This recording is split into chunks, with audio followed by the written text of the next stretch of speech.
Hi everyone, this is practical number 8। अगर आपको HTML के बारे में कुछ सीखना है तो पूरा का पूरा कोर्स पड़ा हुआ है मेरी प्लेलिस्ट पे HTML फुल कोर्स के नाम से, और आप उसको जाके तो अच्छे से सीख सकते हैं हर चीज़।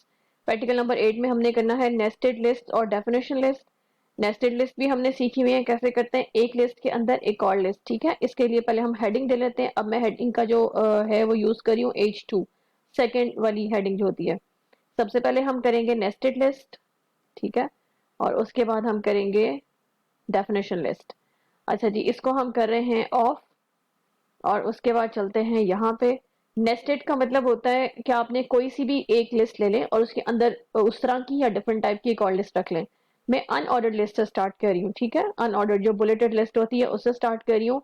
इसमें मैं एक ही लिस्ट आइटम दूंगी और उसका नाम होगा फ्रूट्स। चलो अब सब बताओगे सबके फेवरेट फ्रूट्स कौन कौन से हैं। ठीक है, यहाँ पे हम लिखते हैं जी, हमारा लिस्ट आइटम एक ही था। उसके बाद हमने एक और, पहले मैं इसको ऑफ कर दूं, यहाँ पे मेरी अनऑर्डर्ड लिस्ट एक अभी ऑफ नहीं करना, इसके अंदर एक और अनऑर्डर्ड लिस्ट घुसेड़ देनी है। फिर यूआरएल स्टार्ट कर लेते हैं। अब मैंने एक और लिस्ट आइटम देना है यहाँ पे। इस लिस्ट आइटम में हम लिखेंगे इसकी सब हेडिंग, मतलब कि एक अनऑर्डर्ड के अंदर एक और अनऑर्डर्ड बुलेट आ गई। ठीक है, यहाँ मैं लिखने जा रही हूँ माय फेवरेट्स। जैसे कि आपके फेवरेट्स हैं इस तरह मेरे भी कुछ फेवरेट्स हैं, तो मैं लिखूंगी यहाँ पे लिस्ट आइटम। ये मेरी सेकंड अनऑर्डर्ड स्टार्ट हुई हुई है। ठीक है, अब मैं इसके अंदर एक और तीसरी अनऑर्डर स्टार्ट करने लगी हूँ। देख लें, एक के बाद मैंने अभी कोई भी एंड नहीं किया, एक के बाद दूसरी, दूसरी के बाद तीसरी।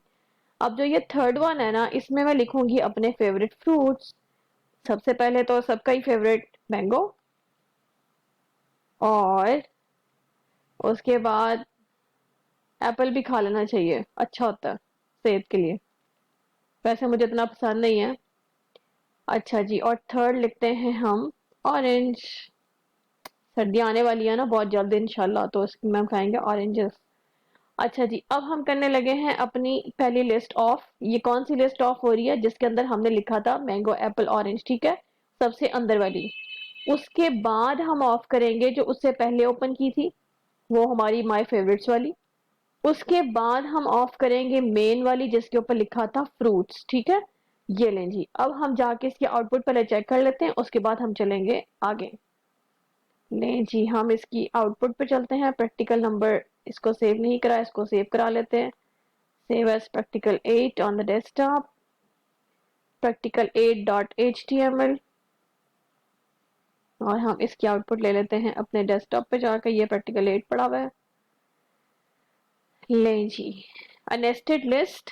ये देखो, आप बुलेट के देख रहे हो, डिफरेंट टाइप ऑफ बुलेट्स लगी हुई हैं। एक हमारी फ्रूट्स वाली लिस्ट थी, एक उसके बाद माय फेवरेट स्टार्ट हुई, उसके बाद फिर मैंगो एप्पल और ऑरेंज आ गए। ठीक है, तो ये एक लिस्ट के अंदर दूसरी, दूसरी के अंदर तीसरी। अच्छा जी, अब हम करने जा रहे हैं अपनी डेफिनेशन लिस्ट। उसके लिए हम थोड़ा सा नीचे आ रही हूँ मैं, इसको जरा ऊपर कर लेते हैं और यहाँ पे हम अपनी डेफिनेशन लिस्ट स्टार्ट करते हैं। जैसा कि आप सबको पता है कि डेफिनेशन लिस्ट में जो चीज यूज होती है उसकी लिस्ट का जो कहाँ से स्टार्ट करते हैं उसको कहते हैं DL। ठीक है, डेफिनेशन लिस्ट, और इसी को हम करेंगे ऑफ भी। ये लें, ऑफ इसलिए साथ कर दिया क्योंकि ना आप भूल ना जाएं तो फिर प्रॉब्लम हो जाती है इसके अंदर। अच्छा जी, इसमें आपको पता है कि हमारे पास एक चीज होती है जिसको कहते हैं डेफिनेशन टर्म। के टर्म क्या है और उसके बाद उसको डिफाइन भी करेंगे हम। टर्म में हम लिख लेते हैं जो हमने ऊपर अपने फेवरेट चीजें लिखी हुई है ना, हम उसमें लिखते हैं मैंगो। ठीक है, DT को ऑफ करो। उसके बाद हम लिखते हैं डेफिनेशन डिटेल, कि इसकी हमने डेफिनेशन भी देनी है। मैंगो क्या होता है? King of all fruits, king of all fruits. आप इसमें सब्जेक्ट्स को भी डिफाइन कर सकते हैं, आप इसमें अपनी कोई फिजिक्स केमिस्ट्री बायो की डेफिनेशंस भी लिख सकते हैं, मुझे कोई एतराज नहीं है। ठीक है, इसमें आप कंप्यूटर की डेफिनेशंस भी लिख सकते हैं, इनपुट की लिख लें, आउटपुट की लिख लें, इस तरह भी आप कर सकते हैं। Next is Apple.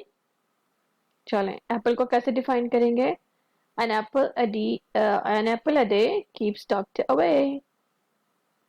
an apple, कोई डॉक्टर याद आ गया मुझे। apple a day keeps doctor away, इसलिए मैं एप्पल नहीं खाती हूँ बेबी। keeps doctor away, ठीक है, ये लें। and the third one is orange।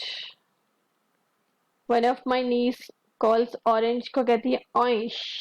She is 1.5 years old and she says, Aish, the color of orange is orange. ठीक है, मर्जी है ना, जो मर्जी लिख दो, उनको तो हमने ये बताना कि मैं डेफिनेशन लिस्ट यूज करनी आती, ठीक है। एक उसकी आपने ले ली वो अच्छा, इसके साथ अगर आपको डैश लगानी है या कुछ करना है तो लगा सकते हैं, कोई इशू नहीं है इसके अंदर। लगा देंगे तो भी बेहतर, नहीं लगाना तो छोड़ दें। अच्छा जी, मैंने यहाँ पे ना टॉप पे हेडिंग नहीं दी, जिस तरह मैंने ऊपर लिखी थी, बल्कि इससे भी ऊपर जाके हमें हेडिंग देनी है।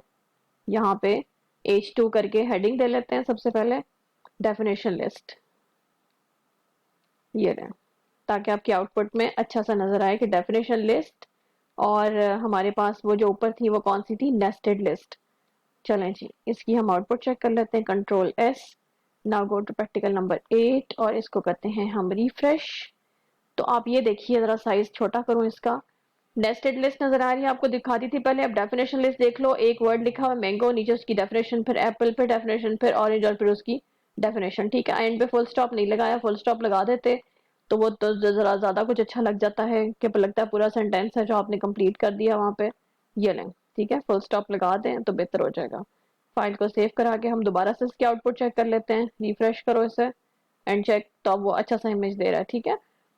और अगर आप मैंगो, एप्पल और ऑरेंज के को अंडरलाइन करना चाह रहे थे तो आपको पता है ना कैसे करते हैं इसको, यू का टैग लगा लेते तो आप उसको अंडरलाइन भी हो जाता, वो करके देखें। ये लो, एप्पल को भी अंडरलाइन कर लेते हैं, आप बोल्ड भी कर सकते हो, ठीक है। अच्छा लगता है, जो डेफिनेशन की हेडिंग होती है ना, उसको आप बोल्ड डालेगी, अंडरलाइन में से कोई एक चीज कर लेंगे तो वो बाकी की डेफिनेशन से डिफरेंट लगेगी ना, अच्छी लगेगी। इसको आप बोल्ड कर लें या फिर आप इसको कर लें अंडरलाइन। ओके, मैं अंडरलाइन कर रही हूँ सबको। तो लेट्स चेक ये हमारे साथ क्या करता है। Control S, check out the output, refresh. तो ये देखो, उसने मैंगो, एप्पल और ऑरेंज को क्या कर दिया है, अंडरलाइन, ठीक है। अब जरा अच्छा सा इम्पैक्ट आ रहा है उसका। इससे आपको पता लग गया नेस्टेड और डेफिनेशन लिस्ट कैसे क्रिएट करनी है और कैसे उसमें काम करना है। तो इसकी जो आप HTML फाइल है वो डिस्क्रिप्शन में से ले लें।